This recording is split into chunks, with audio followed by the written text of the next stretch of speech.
Olá, vamos fazer agora um exercício de parafusos referentes ao capítulo 15 do Norton, o exercício 15.8 que trata do dimensionamento de um parafuso em carregamento estático. Meu nome é Walter Beal e sou o principal autor desse conteúdo. Então, lembrando que este é um exercício que está lá no Norton, na sua quarta edição, a versão brasileira. O exercício, né, ele quer que você calcule, né, os fatores de segurança contra escoamento, ou seja, quando o material do parafuso começa a escoar, e de separação da junta, ou seja, quando é que a junta começa a falhar de tal forma que você possa abrir ela, né? Então, isso para uma carga de 5 kN aplicada a ele, né, e ele dá toda a classificação do parafuso ali, um M14, né, de passo 2, classe 8.8, com roscas laminadas, pré-carregada a 75% da sua resistência de prova, ok? E ele está prendendo uma junta toda em alumínio de 3 centímetros de espessura. Então, um exercício bem direto, você não tem que fazer escolhas de projeto, é só calcular quais são os coeficientes de segurança. Então, os dados aqui, a gente resumindo, né? Então, diâmetro nominal de 14, o passo do parafuso 2 milímetros, apesar de que você não deve usar nesse exercício, a classe do parafuso 8.8, né? A especificação de qual material que ele é, qual é a resistência mecânica que ele tem, a fração de pré-carga aplicada, o aperto nele, né, em relação à resistência de prova, e o comprimento da junta de 30 milímetros, né, e a carga estática de 5 kN, e a material da junta em alumínio. Então vamos lá, primeira coisa é pegar as propriedades dos nossos materiais, né, tanto do parafuso quanto da junta. Então, pegando primeiro o nosso parafuso, né, o M14, lá na tabela 15.2, ele vai ter uma área de subtração na rosca de 115,44 milímetros. Lembrando que a tabela apresentada aqui ela está cortada já só no que a gente precisa, tá? E o segundo passo, pegar a resistência do material do parafuso, né, que daí é na tabela 15.7 do Norton, para a classe 8.8, né, então verificando sempre se o intervalo que a gente tem, deixa eu pegar o apontador, né, opa, verificando sempre que o material que a gente tem, ele esteja dentro, né, o parafuso que a gente tem esteja dentro do intervalo daquela classe, para ser mais fácil de achar. Você pode encomendar? Pode encomendar um parafuso M qualquer coisa na classe que você quiser, só que vai custar muito mais caro para você conseguir esse parafuso, né? Então, olhando pela norma, né, lá entre 3 e 36, eu tenho classe 8.8. Tá? Então, como ele é um M14, beleza, está coberto. A resistência de prova, a resistência ao escoamento e a resistência do limite de ruptura do material. Seguindo, vamos lá. A gente precisa dos módulos de elasticidade do alumínio e do parafuso. Parafuso em aço, módulo de elasticidade 206 ou 207 gigapascal. Né? Você já deveria decorar isso. E o do alumínio também, 72 gigapascal. Né? Caso você não decorou ainda, esses dados você encontra lá na tabela anexo, tabela A1, lá no final do livro. Então pronto, nós pegamos, né, as características do parafuso, a área da seção na rosca e as características do material do parafuso e a elasticidade tanto da junta quanto do parafuso. Pronto. Primeira coisa é calcular o que equivale àquela pré-carga inicial. Então a pré-carga inicial é calculada pela, né, a força inicial é calculada pelo fator da pré-carga vezes a área de tração e sob tração e a resistência de prova do parafuso que a gente pegou na tabela, acabou de pegar na tabela. Então deu 51,9 kN.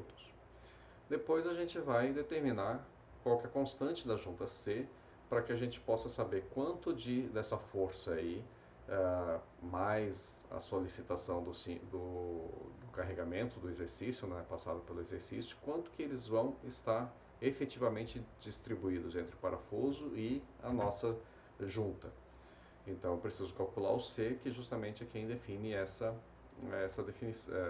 divisão, né?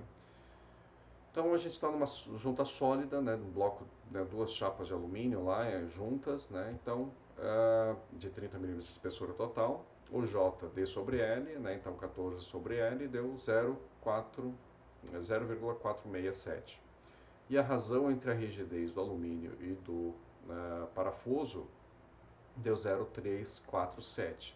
Então agora com esse J aí eu vou pegar na tabela 4, desculpa, na tabela 15.8, né, para jogar lá naquela equação que calcula o meu C, né, onde eu vou calcular justamente esses coeficientes P's aqui, né, e aqui a gente utiliza daí no MartCAD já automatizado a interpolação entre 0,4 e 0,5, que deu 0 quanto mesmo, gente? Deu 0,467, então, né, um valor intermediário aqui, fazendo a interpolação entre 4 e 5 para cada um dos valores.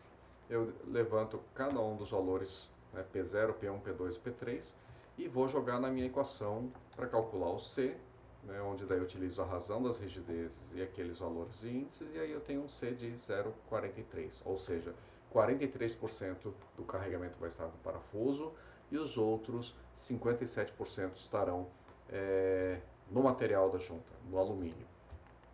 Então vamos lá dividir esse carregamento. Então a carga do parafuso fica o C vezes o P, que é a nossa carga, né?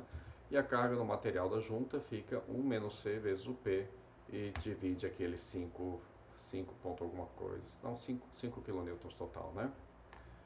Então pronto, continua aí, a gente pode calcular qual que é a força aplicada em cima de cada um deles, né? Então a força do material do parafuso, a gente vai somar a força do aperto inicial mais a força do carregamento, né? Então o PB, e vai ficar com 54,1.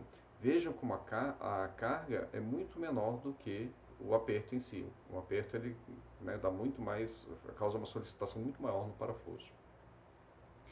E a força no membro, na junta, no material, no alumínio, é a força inicial menos o ppm, né, que você calculou aqui em cima. Então vai ficar 49,1 kN no membro da junta. E aí a gente tem como calcular qual que é o coeficiente de escoamento, né? Porque se eu tenho a força que está sobre o parafuso, que eu calculei aqui na nossa etapa anterior, né? A força que está no parafuso, onde eu tenho o FI e o PB, né? A carga e o aperto inicial, eu posso calcular então, né? Dividir ele pela área sobre tração, e aí eu tenho a tensão na minha rosca naquele momento. Então 468 megapascal para o carregamento estático.